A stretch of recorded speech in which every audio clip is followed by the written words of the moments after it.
हम मौजूद हैं सदियाना रोड फैसलाबाद के एक प्रोफेसर हॉस्पिटल में, और यहाँ पे हम बातचीत कर रहे हैं असिस्टेंट प्रोफेसर अहमद फारूक साहब। आइए उनसे बातचीत करते हैं और उनके ये हॉस्पिटल के बारे में पूछते हैं और उनके बारे में कुछ मालूमात। जी सर, अस्सलाम वालेकुम। जी वालेकुम अस्सलाम। जी सर, क्या हाल है आपके? अल्हम्दुलिल्लाह मैं ठीक हूँ, थैंक यू, आपने टाइम दिया हमें। तो मेरा नाम डॉक्टर अहमद फ़ारूक है, मैं असिस्टेंट प्रोफेसर ऑफ मेडिसिन हूँ। और इसके अलावा मेरा जो स्पेशल इंटरेस्ट है वो एमरजेंसी और क्रिटिकल केयर मेडिसिन है, जिसे आम ज़ुबान में आप आईसीयू स्पेशलिस्ट बोलते हैं। मैंने पंजाब मेडिकल कॉलेज से 2004 में एमबीबीएस पास किया। उसके बाद फिर मैंने 2015 में इंटरनल मेडिसिन में एफसीपीएस किया।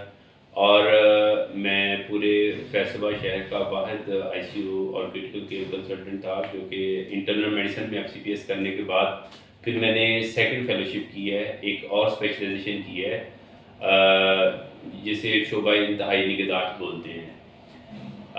ये एक ऐसा शोबा है जिसमें बहुत सारे पेशेंट जिनकी हालत तशवीशनाक होती है, उनका मर्ज़ बहुत ज़्यादा पेचीदगी इख्तियार कर चुका होता है। तो बहुत सारे डॉक्टर जैसे कहते हैं जी इन्हें नहीं बचना, इन्हों लाहौर ले जाओ, इन्हों इस्लामाबाद ले जाओ, ये पेशेंट ठीक नहीं होगा। तो इस तरह के चैलेंजिंग केसेस जो है ना वो हम डील करते हैं। और अभी रिसेंटली प्रोफेसर्स हॉस्पिटल इसका इफ्तिताह पिछले साल हुआ था, अभी ये तकरीबन 1 साल पूरा कर चुका है। इस 1 साल में हमने प्रोफेसर्स हॉस्पिटल में बहुत सारे क्रिटिकल केसेस और बहुत सारे ऐसे केसेस जिन्हें शहर के फैसलाबाद शहर के बड़े-बड़े टीचिंग हॉस्पिटल से और दूसरे हॉस्पिटल से पेशेंट मायूस हो चुके थे।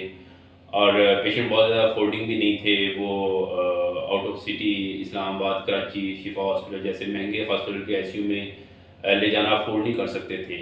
उन्हें फिर हमने अपने प्रोफेसर्स हॉस्पिटल में रखा, उनका हमने ट्रीटमेंट किया। अभी भी अल्हम्दुलिल्लाह 4 से 5 ऐसे क्रिटिकल केसेस हमारे पास मौजूद हैं हमारे क्रिटिकल केयर डिपार्टमेंट में। ये खातून हैं जिन्हें हमने अभी वेंटिलेटर से हम उन्हें सांस दे रहे, उनकी सांस बहुत ज़्यादा रुकी थी। रात को वो मेरे पास आए हैं तकरीबन 11-12 बजे। तो आजकल सर्दियाँ आपको पता है, रात को 9-10 बजे के बाद, 11 बजे के बाद शहर में क्लिनिक वगैरह बंद होना शुरू हो जाते हैं। तो लेट नाइट ख़ास तौर पे कोई स्पेशलिस्ट डॉक्टर अवेलेबल नहीं होता। तो घर वाले बहुत ज़्यादा परेशान थे। हमने उन्हें तसल्ली दी, उनके गुर्दे भी जवाब दे रहे थे। डॉक्टर ने कहा था कि इनके गुर्दे भी वॉश करने पड़ेंगे, पेशाब भी उनका बंद हो रहा था। तो फिर हमने उन्हें बाईपैप मशीन अप्लाई की, उनकी सांस अल्हम्दुलिल्लाह काफ़ी बेहतर होना शुरू हो गई है और पेशाब भी आना शुरू हो गया है। अब बहुत उम्मीद है कि उनके गुर्दे वॉश करने की ज़रूरत नहीं पड़ेगी। तो इसी तरह अभी आप आई हैं तो पेशेंट बहुत ज़्यादा क्रिटिकल थी। वो गुलाम मोहम्मदाबाद टीचिंग हॉस्पिटल से आए हैं हमारे पास।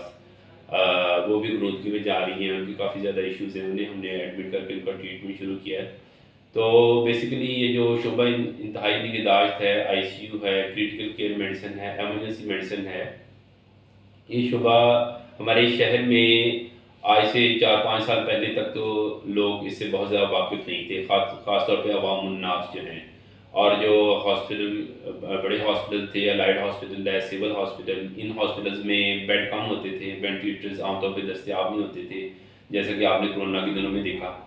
तो अब आहिस्ता-आहिस्ता प्राइवेट प्रैक्टिस में बहुत सारे डॉक्टर्स आ रहे हैं और आवाम को इस चीज़ का शऊर हो रहा है कि उनका पेशेंट अगर ठीक नहीं हो रहा तो उन्होंने किसी आईसीयू स्पेशलिस्ट के पास ऐसे आईसीयू में जाना है जहां डॉक्टर अवेलेबल हो। तो सर, ये क्रिटिकल जो सेंसिटिव मामला होता है, एक पेशेंट जब क्रिटिकल पेशेंट जी, बनता जी। है, और क्या सूरत होती है जिससे वो उस ये या कोमा में या आईसीयू में उसको जाना पड़ता है, क्या क्या मामला होते हैं, ये जरा हाँ जी, बताइए। हाँ, बिल्कुल आपका बहुत वैलिड क्वेश्चन है। क्रिटिकल पेशेंट बोलते किसे हैं? क्रिटिकल पेशेंट वो है जो कि आप किसी भी आम डॉक्टर के पास या किसी स्पेशलिस्ट डॉक्टर के पास भी जाते हैं तो ट्रीटमेंट से बेहतर नहीं हो रहा होता। आप 1 दिन, 2 दिन, 4 दिन ट्रीटमेंट करते हैं, पहले घर में ट्रीटमेंट करते हैं, फिर अपने करीबी किसी हॉस्पिटल में जाके दाखिल हो जाते हैं, तो आप देखते हैं कि पेशेंट में इम्प्रूवमेंट नहीं आ रही। तो इसका मतलब है कि पेशेंट की सिचुएशन क्रिटिकल होती जा रही है, वो डाउन से डाउन हो रहा है। अब ऐसी सिचुएशन में 2-3 बड़ी प्रॉब्लम्स आती हैं फैमिली मेंबर्स के साथ। एक तो ये कि डॉक्टर जो है वो 2-4 दिन अपनी ट्रीटमेंट करते हैं, पेशेंट बेहतर नहीं होता, तो जब बिल्कुल डाउन हो जाते हैं कहते हैं जी जिसे कहते हैं कि डॉक्टर ने जवाब दे दिया। वो फिर ऐसी टर्मिनल स्टेज पे इन्हें कहते हैं जी आप इन्हें लाहौर ले जाएँ, आप इन्हें इस्लामाबाद ले जाएँ। तो ऐसी सिचुएशन तो पेशेंट इस काबिल नहीं होता कि आप उन्हें लेके जाएँ, दौरान सफ़र पेशेंट की खुदा न खास्ता कोई ऐसी पेचीदगी या मौत वाक़या हो सकती है। तो ये सिचुएशन क्रिटिकल सिचुएशन होती है। इसमें 2 बड़ी चैलेंजेस होते हैं। 2 बड़े चैलेंजेस में एक चैलेंज तो ये है कि बहुत सारे डॉक्टर काबिल हैं शहर में, वो कर सकते हैं, लेकिन इसके लिए ज़िम्मेदारी लेना इसलिए भी मुश्किल है कि वो 24 घंटे पेशेंट के सर पे बैठ नहीं सकते। अगर वो पेशेंट को टाइम दे तो यकीनन आउटकम बेहतर हो सकता है। प्रोफेसर हॉस्पिटल में हमने इस चीज़ को यकीनी बनाया है। मैंने अपनी residence with family professor hospital में सिर्फ इसलिए मैं शिफ्ट हुआ हूँ कि जो हमारे क्रिटिकल केसेस हैं मैं 24/7 खुद पेशेंट को देखता रहता हूँ। जूनियर डॉक्टर्स के ऊपर हम इसलिए रिलाई नहीं करते कि क्रिटिकल केसेस बहुत सेंसिटिव होते हैं, उनमें कोई भी मिस्टेक जो है वो हमारे लिए एक्सेप्टेबल नहीं होती। तो हम राउंड द क्लॉक पेशेंट को खुद देखते हैं, जिससे पेशेंट की आउटकम काफ़ी बेहतर होती है। तो सर इसके अलावा कौन-कौन से इलाज जो भी यहाँ पे हॉस्पिटल में होते हाँ हैं? जी। ये तो क्रिटिकल हो गया ना, जी, जी, जी। इसके अलावा कौन-कौन से जी। जो डॉक्टर्स यहाँ पे बैठते हैं? अच्छा, क्रिटिकल केसेस में एक मैं और बहुत इम्पोर्टेंट बात आपको बता दूं जो फैसलाबाद शहर में और दूसरे हॉस्पिटल में अवेलेबल नहीं है, वो है आईसीयू एम्बुलेंस। जिस तरह पेशेंट कोई बहुत ज़्यादा ऐसा सीरियस हो गया, उन्हें लाहौर ले जाना या इस्लामाबाद ले जाना मजबूरी बन जाती है, तो ऐसे में एक ऐसी एम्बुलेंस की ज़रूरत पड़ती है जिसमें पूरे का पूरा आईसीयू सेटअप जो है ना वो आपके पास मौजूद हो। यानी जो आईसीयू के अंदर आपके पास मशीनरी होती है, जिसमें वेंटिलेटर होता है, बाईपास मशीन होती है, ऑक्सीजन सप्लाई होती है, फिर वो दिल को झटके देने वाली बिजली की मशीन डिफिब्रिलेटर होता है। अगर पेशेंट का दौरान सफ़र दिल की धड़कन बंद हो जाए तो उसे रिवाइव किया जाता है। पेशेंट की सांस बंद हो जाए तो फेफड़ों में ट्यूब डाल के, वो सारे का सारा सिस्टम हमारे पास एम्बुलेंस में मौजूद है। तो पेशेंट ये फील नहीं करता या उसके घर वाले कि हम रोड के ऊपर जा रहे हैं, वो यही फील करता है कि हम आईसीयू के अंदर मौजूद हैं। वो आईसीयू जो है हम एम्बुलेंस में सारी मशीनरी को इंस्टॉल करते हैं, और हम इस्लामाबाद शिफा हॉस्पिटल तक भी क्रिटिकल केसेस को शिफ्ट करवा चुके हैं और अल्हम्दुलिल्लाह बाहिफाजत को पहुंचा चुके हैं। और एक बहुत इंटरेस्टिंग केस था पिछले हफ्ते, बलूचिस्तान से पेशेंट चली, काफ़ी क्रिटिकल थी, उन्होंने शिफा हॉस्पिटल इस्लामाबाद जाना था, तो रास्ते में उसकी तबीयत ख़राब हुई जब इधर मोटरवे पे थे फैसलाबाद के करीब। तो किसी ने हमारा बताया हमारे हॉस्पिटल में आई है, वो काफ़ी बेहतर होना शुरू हो गई। फिर हम उसे इस्लामाबाद शिफा हॉस्पिटल छोड़ के आए हैं, रात को 2:30 बजे उधर पहुँचे हैं। तो उस सुबह ज़ाहिर है शिफा हॉस्पिटल इस्लामाबाद एक बड़ा रिनाउंड हॉस्पिटल है, उधर भी सिर्फ जूनियर डॉक्टर जो ड्यूटी पे थे वो अवेलेबल थे। तो वो डॉक्टर जो पेशेंट के साथ अटेंडेंट थे, वो कहने लगे डॉक्टर साहब आप तो उधर हमें 24 घंटे देखते थे, तो इधर तो ये जूनियर डॉक्टर हैं, हमें तो अभी कोई पूछ नहीं रहा, तो अब हम क्या करें। मुझे कहने लगे कि आप सुबह 8-9 बजे तक हमारे साथ ठहरे। मैंने कहा सॉरी मैं अब ठहर तो नहीं सकता सुबह 8-9 बजे तक, उधर हॉस्पिटल में दूसरे केसेस भी हमें देखना है।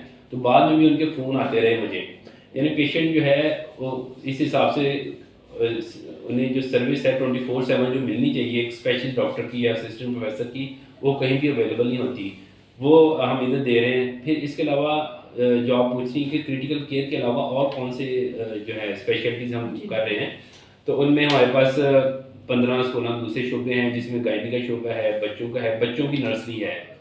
जैसे बड़ों के क्रिटिकल केसेस जिन करते हैं, छोटे बच्चों के क्रिटिकल केसेस जिन्हें वेंटिलेटर की ज़रूरत होती है, इनक्यूबेटर की ज़रूरत होती है बच्चों को, वो भी हम इधर डील करते हैं।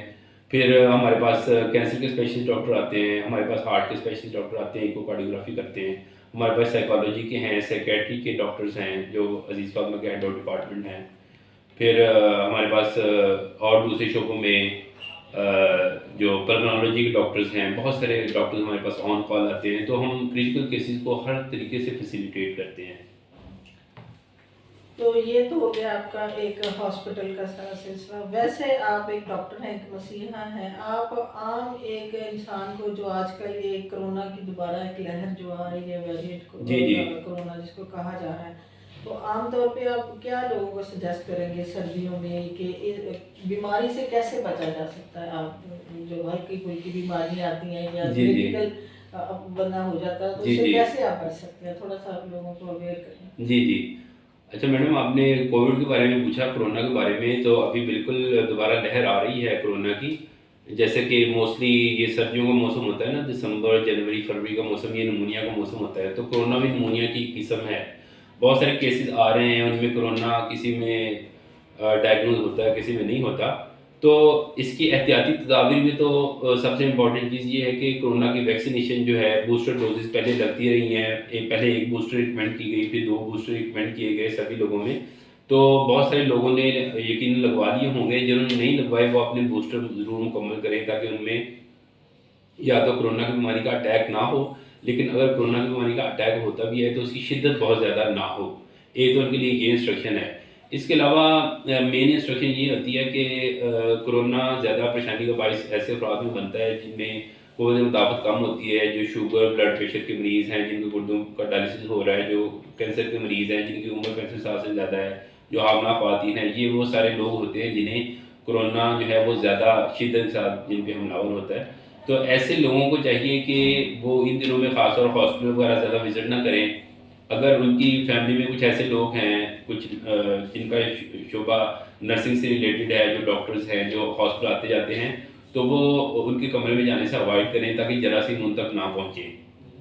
तो ये जो कोविड का निमोनिया का सीज़न है, इसमें एक तो वैक्सीनेशन लगवाएँ और दूसरा जो है वो एक्सपोज़र को अवॉइड करें। बाकी आम जो लोग हैं, जो सेहतमंद अफराद हैं, वो मार्केट में जा सकते हैं, मास्क वगैरह लगा लें तो बेहतर है। नहीं भी मास्क लगाते और उन्होंने वैक्सीनेशन करवाई हुई है, तो उनकी प्रोटेक्शन के लिए ये चीज़ें काफ़ी होती हैं। जी, बहुत बहुत शुक्रिया।